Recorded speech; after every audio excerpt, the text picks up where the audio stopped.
I'm in your corner, friend.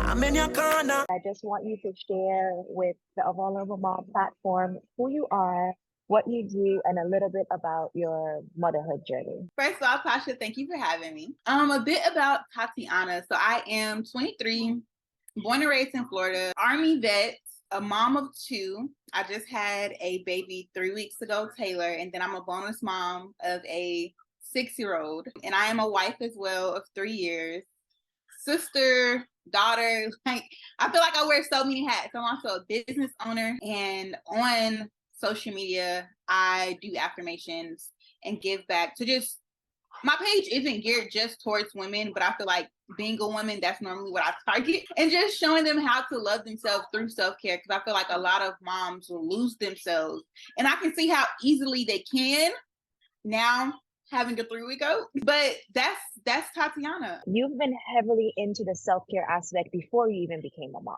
So I want to ask you, like, how did your self-care journey evolve after becoming a mom? And what kind of adjustments did you have to make in order to like make sure that you're taking care of yourself? We'll just start at how I actually got involved in self-care. I became a wife. I became a wife at 20 years old. Before even becoming a wife, I was so wrapped up in being a daughter, being a sister, just all these roles.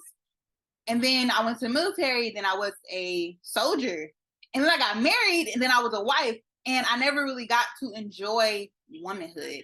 About a year into my marriage, I was just like, wow, I'm just going. Like, I'm so involved in being a wife. I literally have no friends. I don't do anything for myself. Like, even though I love being around my husband, dang, I'm always around my husband. And my husband, he's the type of person where he needs that space for himself. So he was like, bro, we're always around each other. I'm like, so? And then I had to step back and realize, like, no, like we're always around each other. Like, I don't have an identity out of all of the roles I am for other people. And that's what sparked my page, Tatyana Armani, because I realized, like, I'm big on reassurance. Like, I need reassurance all the time. So the affirmations weren't just for other people. It was just a way of publicly loving myself through my affirmations and sharing them with the world. And then self-care, like, I love skincare. The perfect self-care day for me is like getting dolled up, getting a mani, a pedi, a wax, everything done, and then just going like on a picnic date with myself. That's a perfect self-care day for me. But everybody else, they're like, wait, you spend 2 hours on skincare? That's too much. And that's just me. Like, that's my time for myself. So transitioning that into motherhood with having a 3-week-old, I was just like, I found myself probably like the second week, and I was like, wait, I haven't done skincare in, oh my gosh.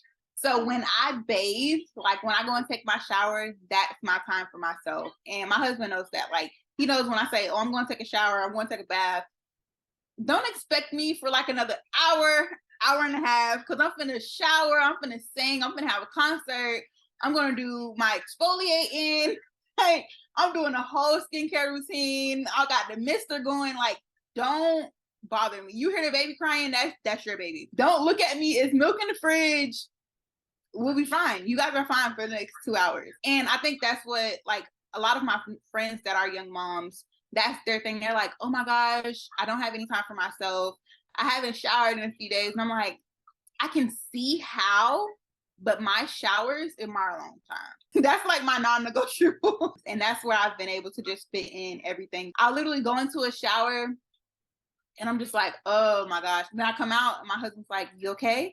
I'm like, yeah, I'm great. I'm back to business.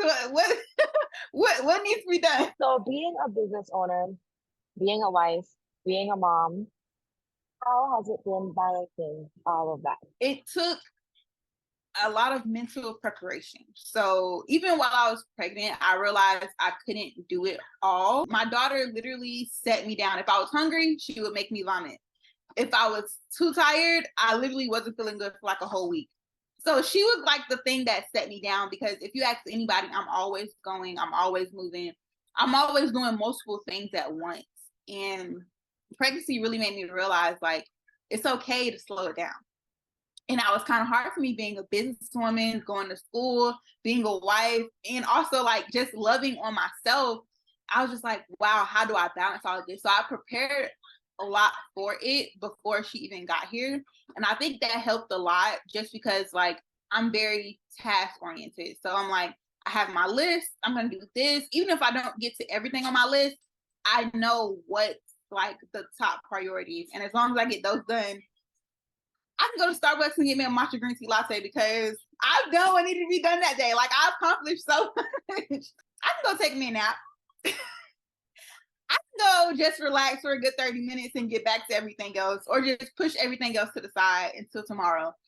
And learning how to pivot like that while having a 3-week-old is like game changer, because literally we were trying to get out of the house yesterday and she had 2 blowouts in an hour of us trying to get out of the house. So it was just like trying to keep that level head and know like you're going to have to pivot throughout the day. You're going to have to put those extra time gaps in there so you're not rushing when it comes to certain things and you're not overwhelming yourself and by adding in those time blocks. So that really is what helped me.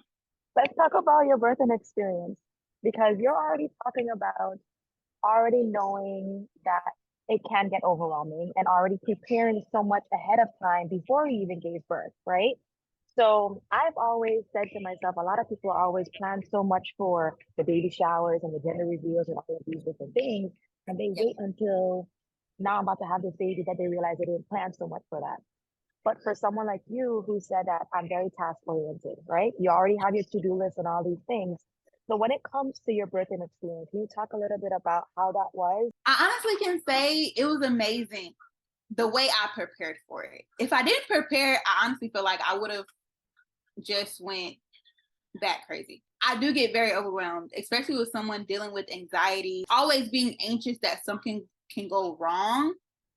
It was preparing for postpartum. I have a birthing doula and a postpartum doula, and it was life changing, especially because I don't have family that lives where I live. I live in Georgia, and all of my family are back in Florida. So it was big for me to have a community of women that I could just lean on in this time. And I was like, I don't have that here. And I was panicking because I'm like, my dad just had a stroke. I know my family back home can't really come how they want to. How am I going to build the support system? I found out about doulas. I wanted to have a home birth, but wasn't in the card. So ended up getting me a birth doula, going to classes to educate myself because, like I said, I'm very task oriented. The more I prepare, the more I feel prepared. So we went to birthing classes, even though my husband has a 6-year-old, and he was like, I already know all of this stuff. Going to the classes, it educated him too, because he thought, oh, he's just going to be walking in the park. But going to the classes with me, he was like, oh, it's a lot of stuff I didn't know. Now I know. And I was just like, I'm very thankful I did all of that preparation, because it was family members. They would call me and they're like, where are you? And I'm like, at a birthing class. They're like, why? Like, why? And I'm like, because I'm about to have a child. What do you mean? I've never had a child before. Like, this is all new to me. And then going through like just the feels of pregnancy. A lot of women, they say certain things that they don't realize can be harmful, but it's like, oh, you're going to get fat around this time. You're going to hate your husband. And they say all these things just projecting how they felt at that moment. And that was my biggest thing too, like not letting other people's projections just rub off on me, letting my experience be my experience. And I think that was the biggest thing for me, because if I would have let everybody else thoughts get into my head, I would have went that shit crazy. Even when it came to my birthing experience, like I wanted to labor at home. I didn't want any medications or anything like that. I wanted to go completely natural. And literally everyone who I told that to, they're like, you want to go natural? Like, you're going to be screaming at the last second for the epidural. And I'm like, maybe, but don't tell me that. Like, let's figure it out on my own. That's so scary to a new mom, like, that has anxiety. Like, why would you tell me that? From labor to her actually being born was 6 hours. We got to the hospital, and within 30 minutes of being at the hospital, she was born. And I feel like it went so smoothly. It's because like I mentally prepared myself. I feel like before you physically do something, you have to mentally do it. And that just helps you better prepare like for the what ifs, what could go wrong, what could go right. Like you're already playing those scenarios out mentally. So if they do happen physically, like you're not too took back by it. You're super big on mental, right? Yes. So what do you want to say, like how important do you think mental health is when it comes to pregnancy and postpartum? It's super important. I think just like you were saying earlier, like a lot of people, they prepare for the baby shower, they prepare for like the cute little pictures and everything like that, but they don't realize it's a lot of mental preparation that goes into giving birth, let alone bringing a baby home. And that was my biggest thing. Everyone would ask me like, oh, how are you? How do you feel about giving birth? And I'm like, I'm cool on giving birth. It's just about bringing this baby home. Like, I got to bring her home. So like, it literally took me, especially because Taylor wasn't something that we planned for. She was really just a love baby. We was loving on each other and she got here. Like that's how she was made. It was not like, oh, we're ready to have a baby and we had that conversation. So I was actually in denial about being pregnant for probably about 3 months. So mentally preparing myself to just have a baby, like, oh, there's a baby actually growing inside of you. I think I said that up until the last month of me being pregnant. Like, bro, there's a baby inside of me. And my husband's looking at me like, yeah, we made her 9 months ago. I give single moms that are pregnant their flowers because it was so many times I just wanted to cry like, oh my gosh, I can't eat what I want to eat. I'm Caribbean, so I love my spicy food. Taylor did not love spicy food while she was in the stomach. And I cried probably like 2 times because I could not eat what I wanted to eat. I could not lay how I wanted to lay. I couldn't sleep at night because I was so uncomfortable. And I'm just thinking about like, if I didn't have the support of my husband through those times to just say, baby, it's okay. You're fine. It's going to be fine. Like, you can sleep like this. Get your pillow. What would I have done? Like, how would I have been feeling those 9 months? Like, what would I have transferred onto my baby? Because it was crazy. And for single moms that don't have that support there, how? Mental support, mental preparedness, especially postpartum, is like the biggest thing to me because you're very vulnerable. You're very vulnerable through the whole experience. And you're very susceptible to other people's perspectives. And a lot of people don't realize that if you don't have somebody else speaking into you, like, no, you got this, you can do this. If you don't have someone speaking life into you in those delicate moments, you can break while trying to build a baby. And then like, you're just left there and everyone's caring about the baby. They're not caring about you anymore. They're just caring about the baby. And it's just like, well, what about me? Who cares about me now? It was just vital. There are women out there that are in relationships, marriages, right? And sometimes they still feel like they're a single parent because it's not that common that you have a partner that is there to be there to support you mentally, to be there to support you whenever you're going through anything. So for you to be so vocal, right, when it comes to taking your bath time and knowing that, okay, she's crying right now, you can handle that. For a woman that doesn't know how to get that support or they don't have that support, like what is some advice that you could possibly give to someone else when it comes to like, I need support, but I don't have it. How can they get that? I think the biggest thing would be creating your community. And even for me, like I got caught up in this a few times of just wanting to have that superwoman dynamic and thinking like, I don't want anyone else's support because I'm supposed to have all this figured out. No, you're not. Like, be okay with not being okay, especially with your partner. It's okay to not be okay. This is the person that you married. This is the person that you're supposed to be doing life with.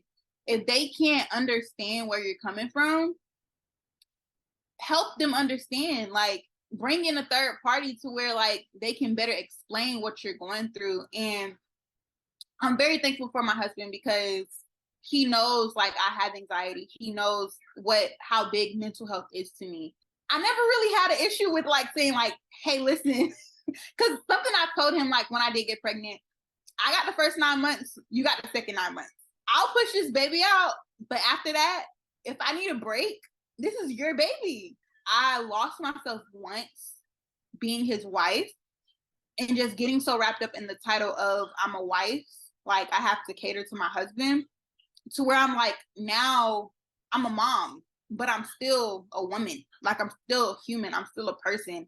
And I refuse to lose myself again to bring in life into this world. Like, she's an addition of me. She's not completely me. And I tell people that all the time. They're like, girl, you finna go do that? You in the shower for how long? And I'm like, it's not just my baby. She got a daddy in the other room. What do you mean? Like, no, get your baby, sir. We made this baby together. And I just, for a woman that's not as vocal as me, I would definitely just say build your community. Like, surround yourself with people that you feel vulnerable with. Like, that you feel okay with being vulnerable with. That's the biggest thing. If you don't feel okay with opening up to anyone, it's gonna be rough. You have to have those people that you can lean on when you just need somebody to call and say, this is her third time shitting up her back. Like, what? Can't do this. I can't watch no more shitty clothes. Like, I can't do it. And for them to say, girl, it's okay. It's gonna be a lot more of those. Take a break. You don't have to wash them right now. The stains can stay there. Like, it's okay. You have to have somebody to tell you it's okay, and not for you to feel judged while telling them how you feel. Having someone I can be vulnerable with. I can honestly say my husband and my doula are like heaven sent. Now let's talk about affirmations a little bit. So when it comes to affirmations, I want you to give me your top 3 favorite affirmations. Okay. My top one right now is, you've planted the seeds, now watch them grow. And then the other one is, aspire to inspire before you expire. I actually got that from one of my high school classmates. He passed away, but that was like one of his top quotes. And then my third one is like the simplest one of them all. Keep going, you got this. 2 of those are actually on my bathroom mirror. Like, I see them all the time. If you can have like the biggest takeaway, the biggest lesson, or the biggest, you said aspire to inspire, right? Because really and truly, we're not living this life by ourselves. We're really here to share our story, to just like be able to impact other people. If you want to be able to share your story and have anybody take something away from you, right? What is that one biggest takeaway that you would want someone to know about? Tatyana Armani, what is something that your legacy that you're leaving behind? If you want somebody to remember something about you, what is that? She did it. She wasn't perfect. She didn't have it all together, but she still did it. Like, keep going. Like, you're gonna go through a lot. Yes, it's gonna be tough. Yes, you might want to quit. Yes, you may even want to end it sometimes, but you can do it. Like, once you get to the other side, you're gonna be so much more happy, like you stuck through it. Before I cry, yes, that's what I want people to take away from just hearing my story. Like, you can do it, no matter what you overcome, no matter what's placed in front of you. You can do it. Just keep going. This was truly inspiring, and I just hope that anybody else that's watching this can see how important it is to take care of yourself mentally, physically, how to prepare, and just know that having a support system can literally carry you through everything. And we are really not alone in any of this. And really and truly, we got to get out of our heads and get out into this world and communicate with other people, because we're all going through this shit together. Together. like, there's so much that we're all experiencing, and we're just really in our heads thinking that we're experiencing a lot of this stuff by ourselves. But until we have those platforms, because I feel like God put us out there and gave us these platforms to be able to share that stuff. So as you're sitting here posting your affirmations every single day, you do this every single day, right? Yep. And that's just so inspiring, because I know there's a lot of people that see those and they just take that and it's just a pick me up. So I just want to like give you your flowers and show that you're really just doing the damn thing, and just keep going, because you're amazing. If you didn't take anything away from this interview, Mama, you're doing great. Keep going. I have one more question. Where's your daughter? Right here. Keep going. I'm never gonna let you down.